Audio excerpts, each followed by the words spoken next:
Salam sejahtera untuk kita semua. Sebelumnya perkenalkan, nama saya Imadi Gandre dengan NPM 2021-220108 dengan tugas studi kasus etika bisnis dan tanggung jawab pada PT Gudang Garam Tbk. PT Gudang Garam Tbk didirikan oleh Surya Winowijoyo pada tanggal 26 Juni 1958. PT Gudang Garam Tbk adalah sebuah merek perusahaan produsen rokok populer asal Indonesia yang bermarkas di Kediri, Jawa Timur, Indonesia. Perusahaan ini memproduksi berbagai jenis merek rokok kretek seperti Gudang Garam, Surya Signature, GG Mil, Jaja, dan lain-lain. Bisnisnya diklasifikasikan ke dalam 3 segmen pengoperasian: rokok, kertas karton, dan lainnya. Perusahaan ini memiliki pabrik di Kediri, Gempol, Karanganyar, Sumeneb, kantor perwakilan di Jakarta dan Sidoarjo. Gudang Garam adalah salah satu industri rokok terkemuka di Indonesia. Karena kasus ini berhubungan dengan iklan, maka saya akan jelaskan.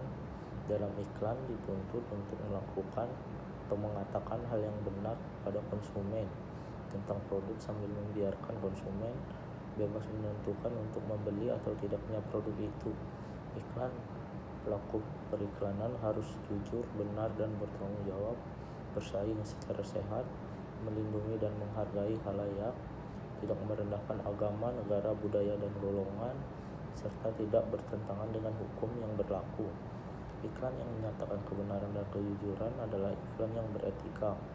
Akan tetapi, iklan menjadi tidak efektif apabila tidak memenuhi unsur persuasif. Apabila tidak ada iklan yang menceritakan the wall of truth dalam pesan iklannya. Kasus pelanggaran yang dilakukan oleh PT Gudang Garam yaitu KPI Pusat berdasarkan tugas dan kewajiban yang diatur dalam Undang-Undang Nomor 32 Tahun 2002 tentang penyiaran UU Penyiaran. Pengaduan masyarakat, pemantauan, dan hasil analisis telah menemukan pelanggaran pedoman perilaku penyiaran dan standar program siaran P3 dan SPS Komisi Penyiaran Indonesia tahun 2012 pada program siaran iklan Niaga Rokok Gudang Garam yang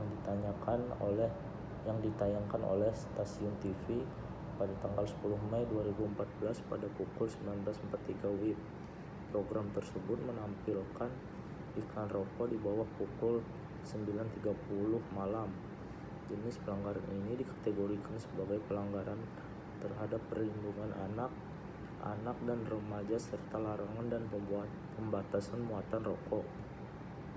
Keputusan KPI atas pelanggaran ini akan terus melakukan pemantauan dan meningkatkan sanksi yang lebih berat jika tetap melanggar ketentuan jam tayang iklan rokok.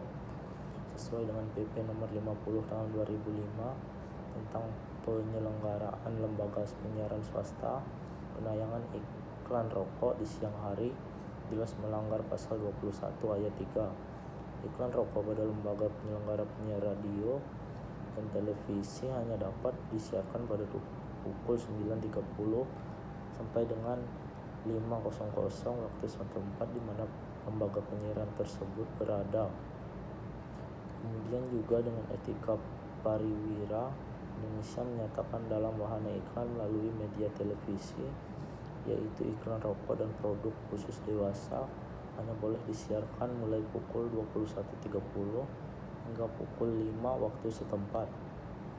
Solusi untuk kasus pelanggaran etika dalam bisnis, khususnya etika periklanan yang dilakukan oleh PT Gudang Garam Tbk, yakni pasal 57 menyebut lembaga penyiaran swasta yang menyelenggarakan siaran rokok di luar ketentuan sebagaimana dimaksud, yang mana apabila pelaku iklan PT Gudang Garam Tbk tidak mengindahkan atau mengabaikan, KPI Pusat akan memutuskan menjatuhkan sanksi administratif teguran tertulis. Kedua, atas pelanggaran ini KPI Pusat akan terus melakukan pemantauan dan meningkatkan sanksi yang lebih berat jika tetap melanggar ketentuan jam tayang iklan rokok. Atau analisis diperlukan dalam mengatur perilaku individu agar lebih mengutamakan kepentingan orang banyak, sedangkan aktivitas periklanan suatu dampak sosial, budaya, dan ekonomi tertentu bagi halayaknya. Sebab itu, agar dampaknya tidak negatif, maka diperlukan pengaturan membuat iklan itu tidak semena-mena, baik berita dan gambarnya harus mengacu nilai moralitas yang berlaku pada kalangan masyarakat. Ketentuan-ketentuan normatif yang menyangkut profesi atau usaha periklanan yang telah disepakati untuk dihormati, ditaati, dan ditegaskan oleh semua asosiasi dan lembaga pengemban. Mungkin hanya itu yang dapat saya sampaikan. Mohon maaf apabila ada salah kata. Saya akhiri dengan ucapan terima kasih. Salam sejahtera untuk kita semua.